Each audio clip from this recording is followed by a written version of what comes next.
Hello everyone. So, as the title suggests, I never did study mathematics beyond A level. In I don't know what the US equivalent is, but in the UK, that's where you go from when you're 16 to 18. So, I never went to university, but this is something that I enjoy thinking about a lot and something that I've maintained over the years despite not been doing it in education. And with that means I am pretty inexperienced at explaining things, so I'm going to try to be as concise and um, as clear as I can be. But what I wanted to talk about is something that I don't really have a name for. I guess I would just call them functions that are closed under differentiation. Bit of a mouthful title, but yeah, so you see we have this thing here. I call it phi of theta. I don't know why this streaming software isn't picking up my cursor like it should be, but nevertheless, if I... So yeah, so here's like a little diagram of it. Um, so wherever you see one of these arrows, that means we're differentiating this function, which is a function of theta. And this is an example. For three of these functions, so it has a length of 3. And you'll notice if you had something like sine and cosine, which is like a smaller example of these types of functions, you just have two of them. So it'd go sine here to cosine to negative sine to negative cosine, and then back to the start. So if we're adding in a third function, then we get this loop here.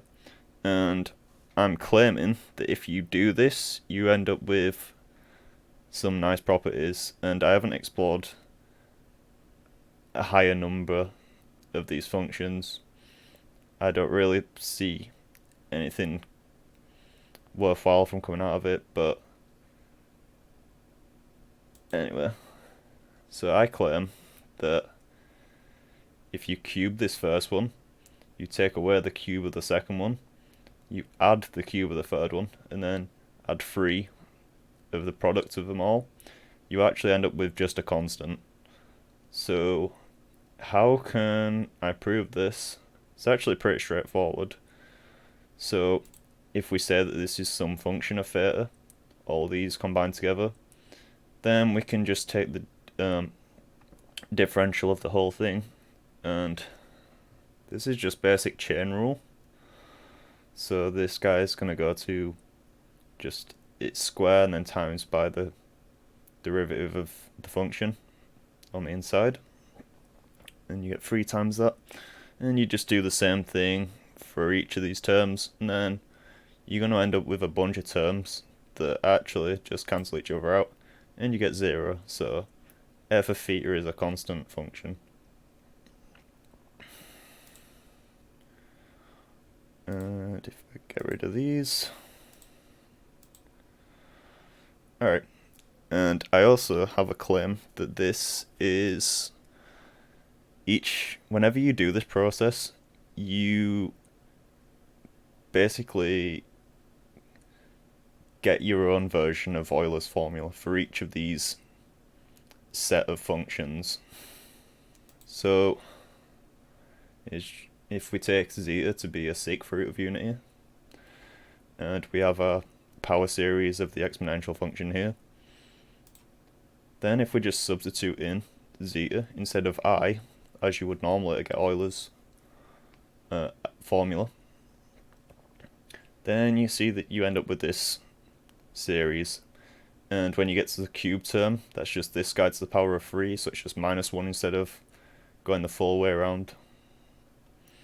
So you end up with something like this, and if we break this off into 3 parts, so we take 1 here, we take all 0th powers of zeta wherever they appear, so we get 1 minus x cubed plus x to the 6th, and then you factor out a zeta from all these, and you just sum these functions together. You end up with something that looks like this. So you get e to the zeta x equals the third of these functions, and then the second one, and then the first one. And so you can see that you get something that's reminiscent of Euler's formula for these. And I can imagine that if you do this with an even bigger set of these functions, you'd get something similar. In fact, I think I did go through a proof of that, but you get the picture here. Thanks for watching.